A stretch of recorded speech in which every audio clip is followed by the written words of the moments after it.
Hello there, everybody, and welcome back to Buckeye Politics. It's me, your favorite Ohioan. I hope you're having an amazing day. Today we're doing the September Senate election. September went by really fast. I kept thinking, oh, I gotta make the Senate prediction. Oh, I can do it later in the month. I can do it later in the month. And then here we are. There's like 3 days left. So we're gonna do the Senate prediction today, Governor prediction tomorrow, Joe Blystone video hopefully on Thursday. So with that, we're gonna fill in all the safe states for the Republican Party. I'm a little less bullish on the Senate and governorships than I was about a month ago in August when Biden was really going downhill. I'm still feeling very optimistic, obviously, because the Democrats are and Biden's approval rating is still down, but it's not as low as it was before. So I'm still bullish, and still think the Republicans will maintain, well, not maintain, will gain a majority in the Senate and hang on to their majority in governorships, but maybe not by the margins I had last time. So with that, we have the safe red and blue states. I'm also going to include the state of Florida and Iowa in the red states. We're going to item fill them in originally because I want to talk about them real quick. Marco Rubio should easily win re-election in Florida. He nearly won it by a safe margin in 2016, and with DeSantis on the ballot, and with the trends in Miami-Dade County, I do expect Rubio to easily win by more than 10 in the state of Florida. Looking at the state of Iowa, Chuck Grassley did announce in the state of Iowa a few days ago, Pork and DQ Man is running, so he will easily win in Iowa, probably by a bigger margin than he did last time. Joking about that, I don't really know, but he will win by a safe margin for sure, probably by 15, 20 points, very similar to 2016 margins. So we're gonna go now, as we usually do. We're gonna go east to west, fill in the states who that will actually be sort of competitive. Looking at the state of New Hampshire, it's a very interesting state. Chris Sununu has not yet announced, but I'm still going to put it as Tilt R. Probably in October, November, if he still hasn't announced. I'm probably going to move it to the Tilt D column, because I'm going to assume he's not running. Because he does have to announce sooner than later if he wants to file paperwork and stuff for the primary. So, I'm going to put it as Tilt R. If Sununu runs, he'll probably win by about a point or two if he runs a good campaign. And it will be a red wave year, so that'll help him in general. But yeah, I'm kind of getting concerned that he may not run, just because he hasn't announced yet, and a lot of the states have paperwork filing deadlines. I know my home state does in a few weeks. So, yeah, we'll find out soon, hopefully. But the state of Pennsylvania, I'm also going to put as Tilt R. I think Sean Parnell has a great shot right now. Um, yeah, I don't really know how to put it, but he just has a good shot as of now. Red wave year. Pennsylvania, it's very much a red trending state. Biden won it by about a little more than a point, I believe, and there is a Republican incumbent. He's retiring though. Sean Parnell is a great candidate. He'll get turnout in the western white working class part of the state, which is really what a Republican needs to do. Do to win Pennsylvania at this point. Need to get strong white working class turnout, and or get Philadelphia turnout kind of down, which may work because Biden's approval rating in Pennsylvania, he's underwater, I believe, actually, especially in like Scranton. Well, statewide, there's not really a like in-depth poll that has been conducted I've seen, but statewide he's down by a lot. So with that, I do think Pennsylvania will tilt R with Sean Parnell. My great home state of Ohio, I'm putting that as likely R. If it's Timken or J.D. Vance, it'll probably be about 8-9 points. If it's Mandel, it'll probably be about 4 or 5 points.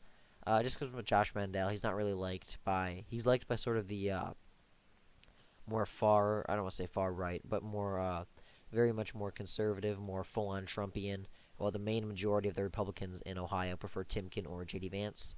So, yeah, and Mandel also did a lot of anti-Trump turnout in, like, Cleveland, Columbus. The suburbs will probably turn away from him a lot, while J.D. Vance and Timken can retain that, which is why I think they'll do just as good as Trump, if not better.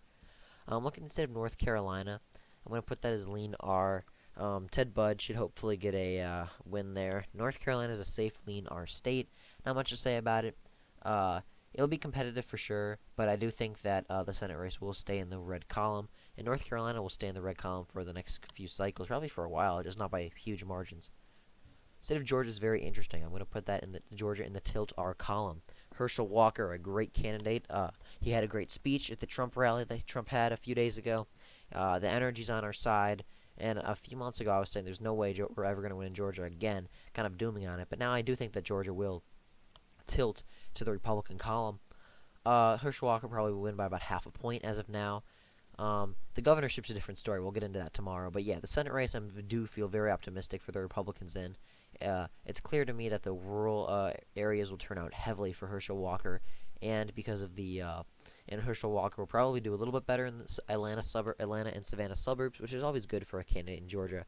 Herschel Walker, I think, really is the perfect candidate to fit Georgia to win in the next cycle or two, maybe even two. He could be like a well, I would hate to see for Herschel Walker him becoming like a Cory Gardner, wins in a state that's kind of trending away and then gets destroyed uh, in the next cycle. That would suck if that happens. I don't think that's going to happen, but it could.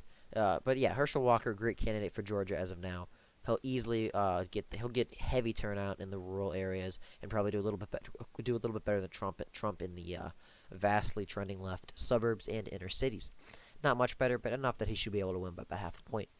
Puts the Republicans at 51 seats, the Democrats 45, with 4 seats yet to be filled in. The first seat is in the state of Wisconsin. I'm going to put that as lean R. I don't believe, as of now, Ron Johnson has announced, but still, he's a solid candidate. Even if he doesn't, if Ron Johnson announces, he'll probably win by about 4 or 5 points, just because Wisconsin is very much a right-trending state. We'll have the energy on our side, all that good stuff. If not, it'll probably be a little closer, maybe about 1-2 points. But really, Wisconsin going going blue in 2020 and going to Joe Biden was pretty much a fluke. It would be like if Trump managed to somehow pull off Georgia by a few thousand votes. You knew for sure the next time it was going to go to the other party. So if Trump won Georgia narrowly, we pretty much would all know in 2024 it would have a very, very, very high chance of going blue. That's kind of how I see Wisconsin in all future elections. Georgia and Wisconsin are very interesting to look at in terms of electorally, especially recently, and their kind of reverse trends compared to how they were. But yeah, I do think that Wisconsin will lean red. Looking at the state of Colorado, I think that's a likely blue state. I probably could have put it as safe, but I do think the Republicans will get it a little bit under 10, depending on the candidate. Probably win by about 6-7. Probably the Democrats will win by about 6-7 points. Not much to say about Colorado. Just look at the Denver suburbs and watch Red Eagle's video if you want to know why I want to know about Colorado. Really, that's all I can say. Looking at Arizona, I am going to put Arizona in the tilt R column. I think Mark Kelly could be a weak incumbent depending on depending on how he votes. That's kind of give me a second. That's kind of embarrassing. But anyway, Mark Kelly could be a very good candidate. Not a very good candidate. What the hell am I talking about? Mark Kelly is not a very good candidate. Think about this. Mark Kelly won in Arizona. Let me get back on track. Mark Kelly won in Arizona in 2022 by less than a point. I believe he outperformed Biden, but not by much. I mean, it was about a point, roughly, give or take. But yeah, so somebody like Blake Masters could easily defeat Mark Kelly. I mean, Mark Kelly won in a state that was pretty much very anti-Trump. He's a local celebrity. He's a national celebrity, and he's in many ways could be considered a hero. But he could be considered a hero. He's a state and local and national celebrity. And he ran in a state that's slightly trending blue. I think it's gonna be swing state territory for the next quite a few cycles. But yeah, and he still only barely managed to win. If the Republicans just shift the national environment just a tad, and Mark Kelly slips up even once, and like voting on some of the bills that the Democrats are trying to pass, the $3.5 trillion bills, and the Republicans get someone like Blake Masters who's really going to go in there and fight and really play dirty. That's what Republicans have to do now. We have to play dirty in every single state. I shouldn't say play dirty. I should say we got to fight for every single state. We can't be weak, and we can't roll over like we're doing in the House and giving up seats, especially in states like Ohio. Ohio hasn't officially released their district as of yet, I don't believe, but they're redistricting. But as of when I saw, it gives the Democrats like a seat or two, like that, or it keeps it the same. We need to actually do something and stand up for our values and for what we believe in. And if Blake Masters does manage to do that in Arizona, then we'll be A-OK. He should beat Mark Kelly because he'll run a great campaign. And Mark Kelly will be very vulnerable, especially with Kristen Sinema being the more known moderate. A lot of more centrist voters may look at Mark Kelly as even further left, as kind of a far left candidate, which that would be kind of funny. But if that ends up happening. But yeah, the Republicans in Arizona are doing a great job, and Mark Kelly will definitely be vulnerable. Looking at Nevada, I think I put this as lean R last time. I'm not as bullish. I'm going to put it as tilt blue. Alan Laxalt is a great candidate, but I think Nevada may just be slightly too blue still. Catherine Cortez Masto, it does have the incumbency factor as well. And although I think that the trends are on our side, I'm not sure they're going to be enough for us to flip Nevada quite yet. Definitely, the governorship will certainly be close depending on the nominees for both sides and the national environment. But as of now, in the Senate race, we have a semi-strong incumbent in Catherine Cortez Masto. I really don't think that the Republicans will be able to flip it, but I think it'll be much closer. Probably not by two, not probably by about like half a point to a point.